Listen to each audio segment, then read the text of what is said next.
Hello and welcome to Jtimes, where we uncover the Kabbalah take on Jewish issues and current events. With me, as always, is Kabbalist Dr. Michael Laitman. Hello, Dr. Laitman. Hello, everyone. And today's topic, and possibly the topic of our next show as well, will be social media. Social networks are a relatively new phenomena. They started possibly 10 years ago, maybe even less, but they spread like brush fire. People feel that connection is important, that people want to connect, and therefore they try to offer platforms for people to connect. Now, this phenomenon is unique to this era. So we're going to talk about all that with Dr. Laitman. So Dr. Laitman, my first question is, what's the root of social networks? Where do they come from? What's the origin of this phenomenon? This phenomenon is really new because, to begin with, when humanity started developing, the connection was inside the family. It was a natural kind of connection, and people got married, and this way they came to a kind of a they mixed in a natural way. Families, and the families got together into villages, and then into cities, where each village existed per se, and then each city existed as an individual country, and then several cities joined together and they became a country. And also from country to country, or from city to city, until people come out of their village or they come out of their country. This was a very special phenomenon until carriers were sent from place to place. This one time I read Alexander the Great said that his wars were not in order to conquer the world, but in order to introduce connection, a new culture, that he wanted to discover new cultures and also bring to them the culture of ancient Greece. And really, through such means, people started to get to know one another, started sending emissaries, councils, and so on. They started discovering a need to connect. But again, it's because we consist of egoistic matter, the will to receive, the will to enjoy. The more the will to receive or to enjoy felt the need to enjoy more distant things, that they're out there somewhere, there's something by which I can fulfill myself, from different cultures, natural resources, and so on, something that other cultures, nations have, and so on. So that's how they started connecting, not through wars, but through commerce and so on. And we know that back then there were very special ways and paths, roads from here to China and so on, and also they passed through the land of Israel, and in the land of Israel it was a very special place, and from here to Egypt, Africa, and Saudi Arabia, and so on, and through Iran, and so on, onto all the eastern countries, the more northern ones, and so on. And this is how it spread later on, when money started. Then, to exchange money, and then came gold according to weight, and there came coins, and the printed money, meaning that our will to receive, when it develops and wants to enjoy different sources, more and more, various, different, more distant sources, it pushed us to develop this way, and this was a political kind of connection or economical one. Sometimes it was a cultural connection, but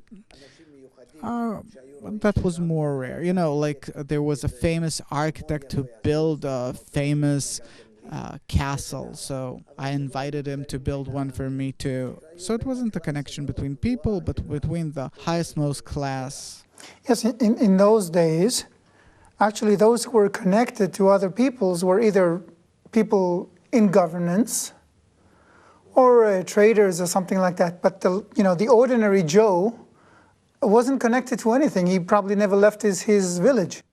True. Never left it. And his name wasn't Joe. But that's another story. About 7, 8, 10 years ago, I was to Ireland, and I was driving around with my car, and I went into this village, and when I asked one of the people there, it was a small village, how to reach some place, he says, I don't know that place. And later on I discovered, after exchanging a few words, that he never left his village. He was 35 to 40 more or less, never left his village, never felt the need to do that. He had everything he needed there, and I was stunned. I come from here to there and drive between the villages to feel the culture and everything that they have to experience and how people live. And he is in a state that he feels good that way. Meaning in our times as well, even though that we've advanced so much in general, the whole world, in order to reach different places and take interest in various matters, there are still those who are calm in their places, don't feel a need in such a vast communication. But they are growing fewer. True, because all in all, the whole world's advancing, and therefore we see that if we look at a few hundred years back, the whole printing industry began. It's not simply so our will to receive, the more it develops, it pushes us to these revelations. We needed it. It's not enough for us to write a book by an author and to give it to a few individual people that take interest. But when there were many people who took interest in reading these things and reading all together, it took time till people started to read and write. So they came to a point where print was discovered, the printing machine. When you think about it, actually, printing is perhaps the first kind of virtual connection. Yes. What I make becomes general knowledge. Without you necessarily knowing me, or me knowing you. Right. We pass on messages without knowing each other. Right. And later, the newspaper, that was really a revolution.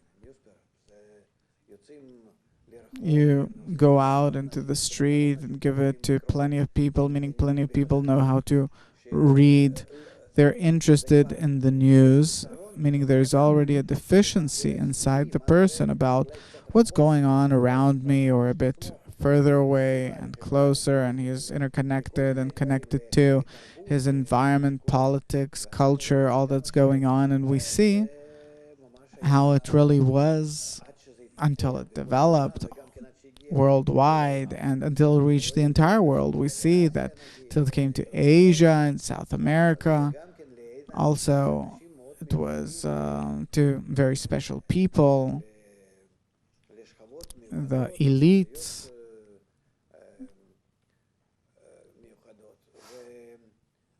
And later came the radio. The radio, that's already distances. It's a virtual kind of connection. It's really with wires, without wires. First of all, the radio that it was passed through cables in the city to each and every house, and people used to listen to this big speaker and all the different recording devices and playing devices. When they started with all of these developments until it really reached waves, like radio, what Marconi did, and so on. So again, we see a person who has a strong desire. Through strong efforts, he finds examples in nature and builds something artificial similar to nature. And it all comes as a result of discovering that his will to receive is lacking an additional system that he didn't get from nature, and he has to compensate for it. So what's the connection between the internet and nature? Because we're all interconnected, we reached a state where the desire that was revealed, we say that all the time we develop as a result of our desire constantly growing, developing. So it develops both in extent in each one of us, meaning that we want more and more things that we didn't want before, new things. And also we find ourselves ever more interconnected in broader circles, and therefore our circle of interest, of interconnections becomes wider. And then, a few dozens of years ago, we have discovered that we have to be interconnected. The internet started as a connection between universities. They needed to know what's going on because it's very important for scientists to know what are you doing, what am I doing, in order not to simply waste money and time to perform the same things. But we can pass information from one to the other, save time and efforts and money, the bit of money that we usually get from the government. And that's how they started. And really they succeeded to the point where from the universities, usually it was students that started engaging in it both for their personal, intimate needs and correspondence and so on, here and there, until it became, all the people took interest. It caught on amazingly fast because today we take it for granted, but the whole thing started in 1989, if I'm not mistaken. That's 23 years ago. That's it. And today, everyone, an internet connection is a given at every home. I know that I opened my first page in 1992 or 3. It was really something special. And really, there was no one really to open it up to. But nonetheless, it was something. You felt that it would spread? I felt that it's the future, sure. Sure, I felt that it is the future. I started corresponding with my relatives in Canada, my mom and dad that were there, and I was here in Israel. And I felt that it is the future for sure. I don't have to send a telegram or a letter or talk on the phone, but I send and they receive whenever it is convenient for them, and I write when it is convenient for me, meaning we don't rely on the same time because there's a difference in time and so on. I felt that it's something revolutionary. And besides, before the internet, there was the fax machine. But also, the fax machine was very successful. At first, it really looked like the invention of the century. It was very convenient, very quick to send and to receive, and documents. It was very important. And suddenly, very quickly, it really moved into a completely virtual kind of connection. And I think that today we're on the verge of a greater breakthrough because we already feel that it does not satisfy us. The truth is that Facebook and all the other different kind of social networks, and that we correspond and disseminate plenty of clips and opinions, and with all the junk that you have on that network, I'd say that we're growing. We're still playing in it like children. We still don't know how to work with such a precious and unique tool. Our will to receive is still growing, and it did not yet close between us, where we feel that through this network we have to determine the connection between all the people in the world, the way we're truly interconnected internally. And this network is starting to reveal, we're starting to feel that we are in reciprocity. That's not only the news and some kind of football or something, Olympic Games or any other special thing, but we needn't exchange this corporeal news between us. What we want to find is a connection, this kind of a network between us that will pass from one to another thoughts and desires, and not that I send you and you send me, and by this we burden each other. That's a different platform altogether. Yes, but we have to reach a state where effortlessly, without really clogging my mind and heart, I can feel freely in a free flow, that I feel everyone, understand everyone, interconnected with everyone. Naturally, simply, just like now I know what's going on with my body, and I perform any actions that I want, controlled by my mind. Now, I feel myself naturally this way with all people. Actually, this desire is now starting to be built. We don't feel it yet, really. We still want to hide from it. We reject further possibilities. It frightens us. But undoubtedly, this is our future picture, where whether we want it or not, we'll come to that. How will we solve this problem? Undoubtedly that the virtual network will only help us get closer to the inner network and discover it. But this is a different kind of network, a spiritual one. Speaking of spirituality,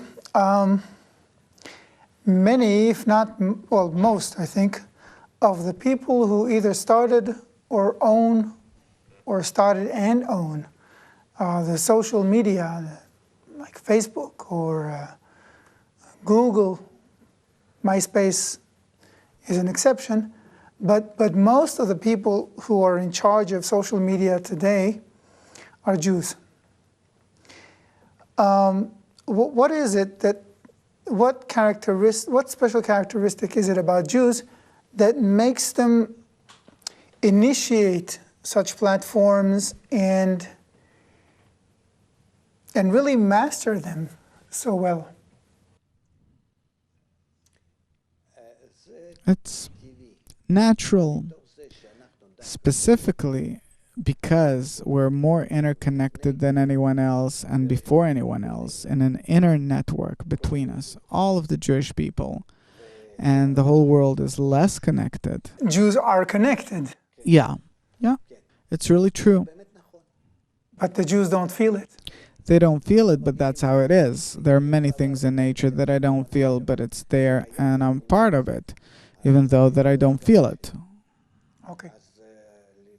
We're all in one network, the whole of humanity in general, but those specific people that are united, more united between them, are the Jewish people, from the word unity, ichud in Jewish.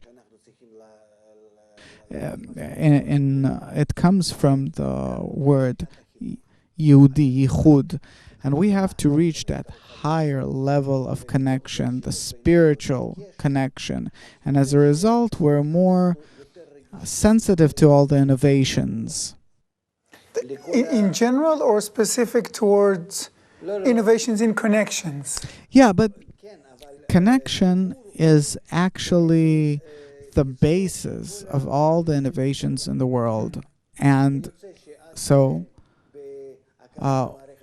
in putting together the financial and economical systems and scientific systems and cultural, and wherever you turn, even in foreign cultures, even in different places that are as if completely have nothing to do with them. They succeed there because they have a special sensitivity toward unity.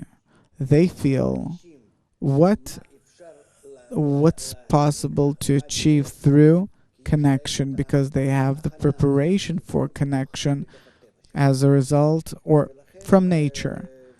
And of course, that on these networks as well, like Google, like Facebook, and so on, of course, it's not in vain or it's not a wonder that they were founded by Jewish people. It stems from that very source, origin. One of the strangest, or well, perhaps not strangest because it's all over, but it's a characteristic of social media that people have hundreds, if not thousands, of friends. But actually, they know maybe 20 of them. A person can't hold more than 10. This is how he's built. I can't see more than 10 people before me. So what is this friend collection frenzy? Why are we like that? It's an inclination toward the transition into the spiritual kind of connection from the virtual. But we don't get anything out of having 1,000 friends. We don't know them. So again, I'm saying our will to receive is growing. Now, I can sit in a virtual room with another 9 people, and then with 10, I can get along. I can hold all these 10 before myself, and this way I can talk to them and be in a good kind, a nice kind of communication with them, under control. More than that, I become confused. This is how I'm built. If I hold 1 or 2,000, I can't. Even those big networks, like in governments, that there are big offices, governmental offices that have to work with many countries and organizations, they can't. They really can't. They have to put one responsible person for every 5 or 10 organizations, and this is how they work. It's like a pyramid. Yeah. But we are nonetheless developing internally, and our will to receive is continuing to grow and develop. And then it demands connection with the whole world, even with each and every person. I see news. I want to know what's going on in Africa, in Asia, Indonesia, Honolulu. It doesn't matter where, what, how. I have to know about everything in the world and what's happening on Earth and in the universe, about everything, and about myself and about the others and all the relations in the world. A person who develops into a state where he wants to know down to the last detail of the last atom and what's inside it. Our ego will not let us rest. And then what we need is to really enter this special kind of connection, which is the next stage, spiritual connection. We're capable of reaching this kind of connection that all of us will be interconnected in one heart, in one desire, for our desires to start uniting, our thoughts start connecting, and then we'll reach the image of one person, and we'll have no problem. Everyone will know about everyone, and we'll live on the level of the spiritual world. And on how to do it using Facebook and other social media, we're going to talk in our next show. Just to summarize this one, so we said that the will to receive, our desire to receive pleasure, is growing all the time, and it connects us to people. We want to get more and more connected to people.